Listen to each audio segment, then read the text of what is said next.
I hope I don't piss people off too much with this one, but if you're somebody who feels a deep need to have your ex in your life, I would challenge you to seriously question that. Now, maybe you work together, maybe there's some other kind of circumstance, and look, I'm not gonna judge your circumstance, but I want you to take a look at your own, because it usually, and I say this after working with many, many people on this, people saying, I just need them in my life, we're so close or whatever. I say this after working with many, many people on that, is it usually becomes very destructive.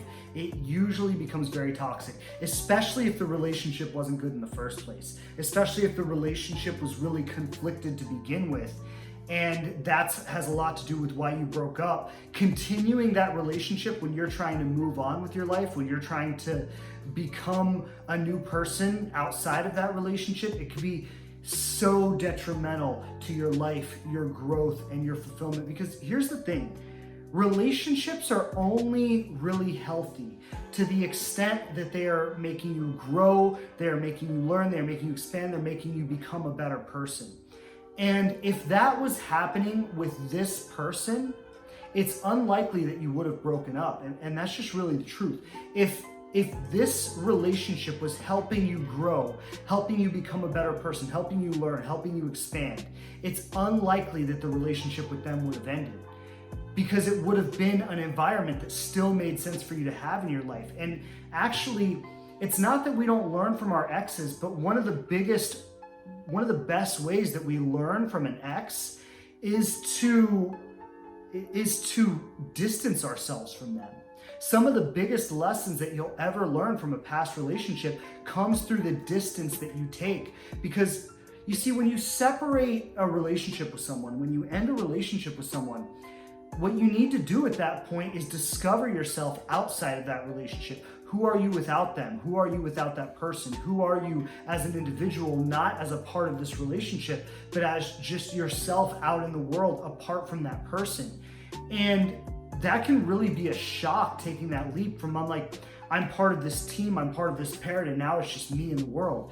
That can be quite a shock to try to take that leap. So what we usually try to do is we usually try to mitigate the pain by saying, well, we can still be friends, or maybe we can help each other through this breakup, or maybe we don't have to completely separate. And we attempt to mitigate the pain of having to face life without that person by keeping them around in some limited capacity. But a couple things usually happen with that. One, you just end up back together and you repeat the cycle, and the damage happens all over again, and then you still have to go through the breakup eventually. Or you're kind of together but not really, and then it becomes like a dead weight on your life that's just holding you back and preventing you from moving on and preventing you from finding yourself. And it's destroying your confidence, because there's this feeling of like, well, I really want them, maybe we could still be together, but it's not really happening that way. It's not really working out that way. And so it's like this dead weight, and it pulls down your confidence and your self-esteem, and you always feel rejected by that person. You always feel let down by that person. And then if you ever want to see somebody else, or they want to see somebody else, it becomes this whole thing. And the best thing you can do when you're going through a breakup with someone, the very best thing you can do going through a breakup with someone, is to just accept that it's happening and to let that person go. People say to me, my ex won't even talk to me. I'm like, good. You don't want to talk to them. Let them find themselves without you. You find yourself without them. Find out the things that make you happy that aren't them. If that relationship is really that important down the road, when you've both healed, when you've both moved on, when you both have other relationships in your life, if that relationship is really that important, there could be an opportunity for that relationship to come back. But what you'll normally find, and I've seen this myself with all my past relationships, I see it with the clients I work with, what you normally find is once you let that relationship go and you recover from it and you get over it, you realize that having that person in your life isn't really as big of a deal as you thought it was.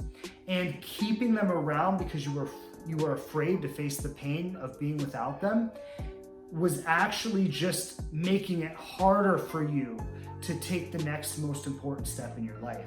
So it's really an important conversation. I know it's hard, it's kind of like tearing the Band-Aid off, but when you're going through a breakup, when you're separating, don't try to keep that person around.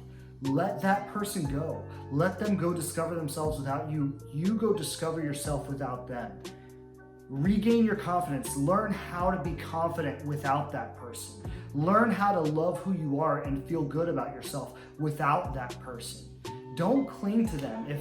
If for whatever reason, if they've decided that this relationship isn't what they want, that's your sign that it's time to figure out what life is all about without that person. And if you do that, what you actually do is you free yourself and you make it easier to get to a relationship that is going to last, that is going to be what you